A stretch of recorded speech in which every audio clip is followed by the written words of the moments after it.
What if I told you that the cup of coffee sitting in front of you, the one that wakes you up every morning, did more than just give you energy? What if I told you that coffee, a simple bean from distant lands, didn't just caffeinate the world, but created the very rhythm of modern work itself? That the 9 to 5 schedule, the obsession with productivity, and even the rise of global capitalism are all tied to this bitter, aromatic liquid.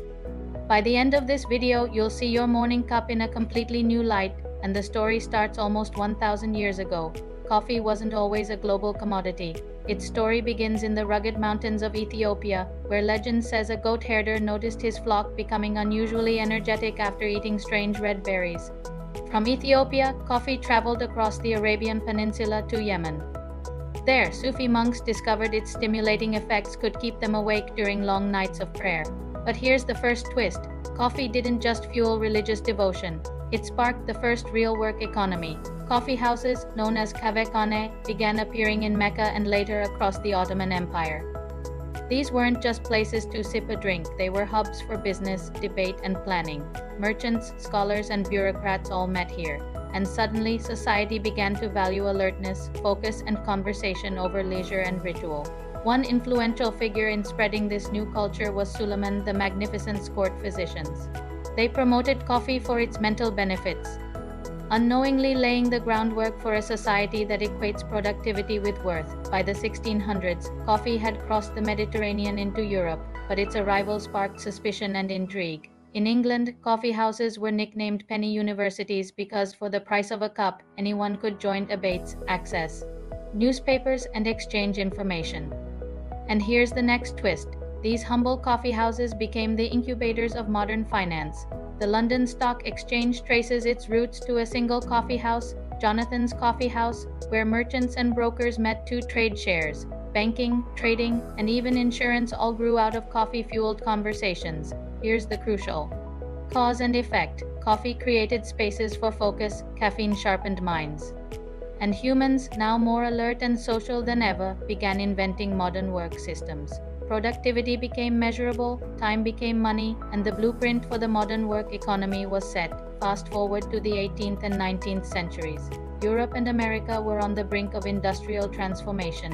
Factories demanded punctuality, consistency, and efficiency, a level of discipline that the old leisurely culture simply couldn't provide. Coffee became the secret engine of the industrial worker. Workers consumed coffee to stay awake through long, grueling hours of repetitive labor. Factory owners, noticing the effects, even encouraged its consumption. And here's the breaking point.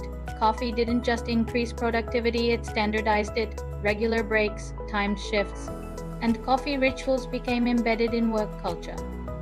In essence, the drink shaped the pace and structure of labor itself. Here is a shocking fact. Studies suggest that the introduction of coffee during the Industrial Revolution may have increased worker productivity by as much as 10 to 15%. That's a massive economic impact, all thanks to a beverage once considered exotic and dangerous. But coffee's influence didn't stop at factories. By the 20th century, offices and white-collar work had taken over. Caffeine became a psychological tool, encouraging longer hours, more meetings, and an endless loop of just one more cup. What was the fallout? Humans became chained to their desks, not through law or force, but by culture and chemistry. Coffee made workers reliable, but it also normalized overwork, stress, and sleep deprivation. The very structures of modern employment, from early morning shifts to the relentless focus on productivity metrics, owe their existence to a bean. Attempts to fix this system have often failed. Energy drinks, productivity apps, and flexible work schedules try to give workers more control, but the pattern just repeats itself. We're still fueled by caffeine, chasing output while ignoring the underlying structure that coffee helped create centuries ago. Today, the parallels are striking. Global coffee consumption surpasses 10 million tons per year, and in the US alone, over half of all adults drink coffee daily. Millions of knowledge workers are effectively running on the same system that began in those Ottoman coffee houses. Emails, meetings, spreadsheets, they're all modern manifestations of the productivity culture coffee helped establish. Here is a shocking statistic for you. One study found that knowledge workers spend almost 60% of their workday on productive tasks, but nearly half of that time is spent just managing distractions, often with a cup of coffee in hand. Coffee didn't just fuel work. It fueled the illusion that we are more productive than we truly are. And here's the uncomfortable truth. The same stimulant that helped humans innovate, debate, and build economies has also entrenched overwork and stress as societal norms. The more things change, the more coffee keeps the cycle running. So what can we learn from this story? Here are three clear takeaways. First, coffee shaped society, not just mornings. The beverage did more than energize bodies, it created the spaces, routines, and rhythms that define modern work. Second, productivity is historically constructed. Our obsession with efficiency, schedules, and output isn't natural. It's a cultural artifact fueled by centuries of caffeine consumption. And third, every innovation has a double edge. Coffee enabled creativity and economic growth. But it also normalized stress, overwork, and the endless pursuit of more. And here's a warning: as we rely on stimulants, technology, or new systems to increase our productivity, we risk repeating the patterns of the past. We may innovate in our tools, but the structures of labor and expectation persist, often without us even realizing it. The next time you sip that morning cup, remember, you're holding more than a drink.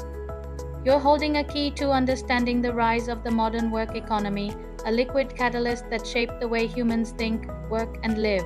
What if the true revolution isn't about finding a new drink, but questioning why we work the way we do at all? If this story surprised you, hit the like button.